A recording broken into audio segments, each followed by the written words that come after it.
ஓம் ஸ்ரீ குருப்பியோ நமக. நன்றாக குருவாழ்க, குருவே துணை. பரபிரம்ம ருத்ரகாயத்ரி ஞானஸ்தலத்து நண்பர்களுக்கு வணக்கங்களும் வாழ்த்துக்களும்.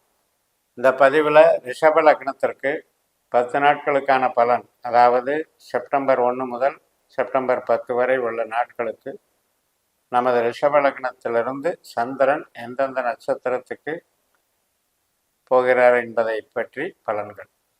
இப்போ நம்ம முதல் நாள் செப்டம்பர் 1ஆம் தேதி கடகராசியில் ஆயில்ய நட்சத்திரம், சந்திரன் புதனுடைய நட்சத்திரத்தில் பயணிக்கிறார். புதனும் புதனுடைய நட்சத்திரத்திலேயே அதே கடகத்தில் இருக்காங்க. அப்போ சந்திரன் புதன் செயற்கை பலனை தருகிறார். நமக்கு 3ஆம் இடம் என்பது கம்யூனிகேஷன், சிறு பிரயாணங்கள், டாக்குமெண்ட் சம்மந்தப்பட்டது, அதாவது ஆவணங்கள், அக்ரிமெண்ட்டு கையெழுத்து போடுறது, செக்கு கொடுக்கறது, வேறு ஒரு கமிஷன் தொகைக்காக நம்ம போய் பேசுகிறது, இது தகவல் தொடர்பு வச்சுக்கிறது, பப்ளிஷிங் பண்ணுறது, புக்கு சார்ந்த விஷயங்கள் மற்றும் கலை சார்ந்த மீடியா சார்ந்த விஷயங்கள், இது எல்லாத்துமே சாதகமாக இருக்கும். இது அமைப்பில் 3ஆம் இடம்ங்கிறது நமக்கு ஒரு மூளை உழைப்பு சார்ந்த தொழிலுக்கு சாதகமாக இருக்கு. செப்டம்பர் 2ஆம் தேதி மக நட்சத்திரம், கேதுனுடைய நட்சத்திரத்தில் சந்திரன் போகிறாரு. அப்போ கேது எங்கே இருக்காரு அப்படின்னு பார்த்தா நம்ம லக்னத்திற்கு 5ஆம் இடத்துல சந்திரனுடைய நட்சத்திரத்தில் இருக்கார். இப்போ சந்திரனுக்கும் கேதுவுக்கும் பரிவர்த்தனை யோகம் வேலை செய்யுது. இந்த பரிவர்த்தனை யோகம் என்பது நமக்கு நட்சத்திர பரிவர்த்தனையாக இருக்கிறதுனால 4ஆம் இடத்துக்கும் 5ஆம் இடத்துக்கும் நடக்குது. அப்போ என்னென்னா, நம்மளுடைய வீடு சார்ந்த பொருட்கள், உறவினர்கள் வருகை, நமக்கு வீடு இடம் சம்மந்தப்பட்ட ஒரு முயற்சிகள், இதுக்கெல்லாம் நன்மை பயக்கும். அதே நேரத்தில் குழந்தைகள் சம்மந்தப்பட்ட சில செலவுகள், குழந்தைகள் சம்மந்தப்பட்ட சில சஞ்சலங்கள், இதையும் கொடுக்கும். இது மாதிரி 2 பலனாக தரும்.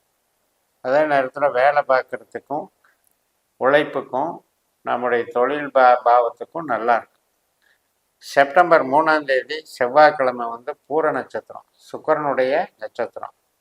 நம்ம லக்னத்துக்கு 4ஆம் வீட்டில் இருக்கிற சந்திரன் சுக்கிரன் மாதிரி செயல்படுறாரு. சுக்கிரன் கேதுவோட சேர்ந்து 5ஆம் வீட்டில் அஸ்த நட்சத்திரத்தில் இருக்கிறதுனால குழந்தைகள் வழி குழப்பங்கள், மனசஞ்சலங்கள், இப்போ நம்மளே ஆசைப்படுறதுல சரியான ஆசைகளாக, சரியான ஒரு தேவையான அந்த நேரத்துக்கு தேவையான நியாயமான ஆசைகளாக இருந்தால் அதில் ஒன்றும் பாதிப்பில்லை. ஆனால் சில விஷயங்கள் கவர்ச்சிக்கு உட்பட்டு செய்கிற ஆசைகளாக இருந்தால் அதனால் சில மனக்குழப்பங்கள் வரும். அதே நேரத்தில் பிரியப்பட்டு பழகிறவங்கிட்ட மன சஞ்சலங்கள் ஏற்படும்.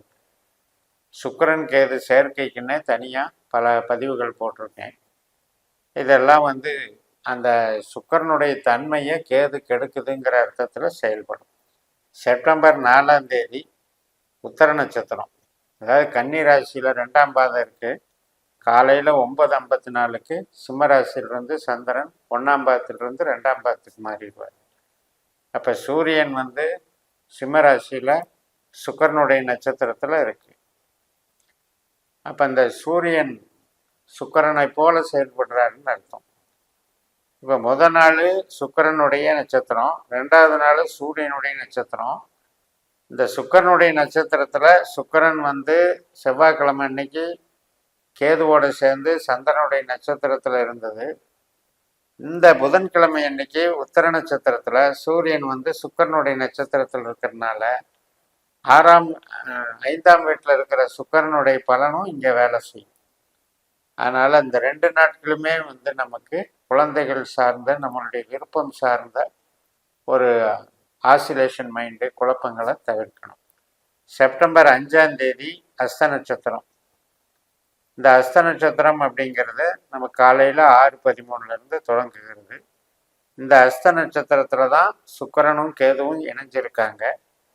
அப்போ இதனுடைய அர்த்தம் என்னென்னா, 3 கிரக சேர்க்கை, சுக்கிரன், சந்திரன், கேது 5ஆம் இடத்துல.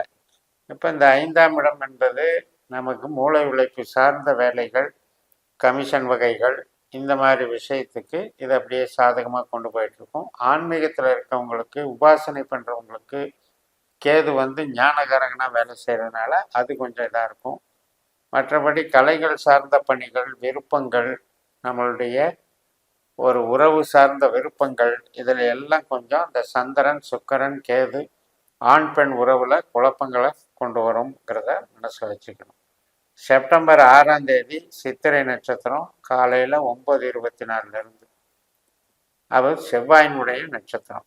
இப்போ இந்த செவ்வாய் கிரகம்ங்கிறது நண்பகல் 11:20 வரைக்கும் மிருகசிரீஷ நட்சத்திரத்தில் இருக்கிறதுனால நமக்கு சில தன ஆதாயம், நல்ல பலம், வில் பவர் எல்லாம் இருக்கும். அதுக்கப்புறம் நண்பகல் 11 மணிக்கு மேலே ராகு நட்சத்திரத்தில் போகும்போது நமக்கு தொழில் பலம் கூடும், உற்பத்தி சார்ந்த தொழில்கள் நல்லா இருக்கும், விவசாயம் மற்றும் வியாபாரம் அனைத்து விதமான தொழில் வளர்ச்சி இருக்கும், பண வரவும் நல்லா இருக்கும். அடுத்தது செப்டம்பர் 7ஆம் தேதி 12:33 நண்பகல் சுவாதி நட்சத்திரம் தொடங்குது. மறுநாள் ஞாயிற்றுக்கிழமை செப்டம்பர் 8ஆம் தேதி மதியம் 3:30 வரைக்கும் இந்த சுவாதி நட்சத்திரம் இருக்கு. அதாவது 6ஆம் இடமான துலா ராசியில் சந்திரன் ராகுனுடைய நட்சத்திரத்தில் இயங்குறாரு. ராகு நமக்கு லாபஸ்தானத்திலிருந்து சனியை போல செயல்படுத்துகிறாரு. அதனால் இந்த சுவாதி நட்சத்திரம் நமக்கு நன்மை செய்கிறது.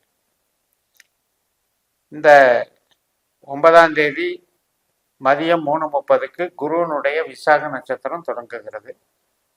இந்த குரு எங்கே இருக்காரு அப்படின்னா மிருகசிரீஷ நட்சத்திரத்தில் தான் இருக்கிறார். லக்னத்திலிருந்து 2ஆம் இடத்துல இருக்கார்.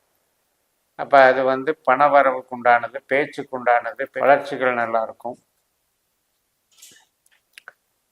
இதே போக நமக்கு வந்து குருவனுடைய நட்சத்திரம் என்பது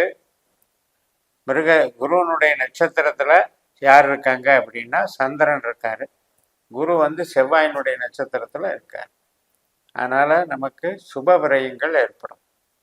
மறுநாள் செப்டம்பர் 9ஆம் தேதி நண்பகல் 11:28க்கு விசாக நட்சத்திரம் 4ஆம் பாதம், அதாவது 3 பாதம் துலா ராசியிலிருந்து முடிஞ்சு 4ஆம் பாதம் விருச்சிக ராசியில் ஷிஃப்ட் ஆகிறார்.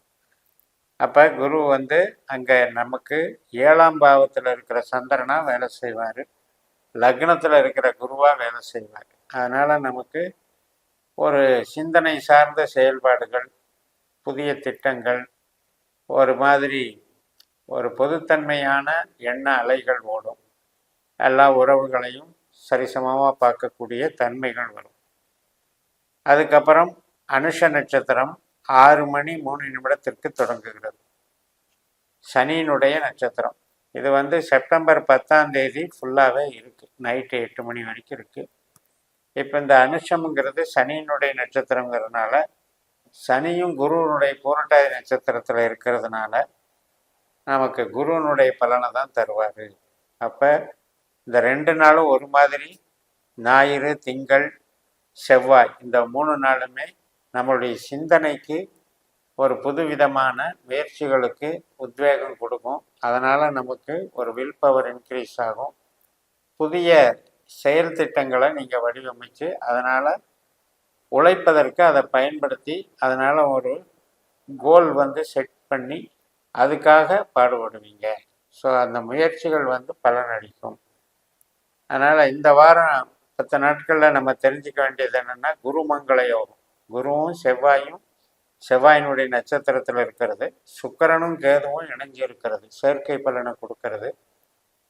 அதில் மட்டும் கொஞ்சம் இந்த உறவு சார்ந்த விஷயங்களில் கொஞ்சம் உஷாராக இருந்துக்கணும்.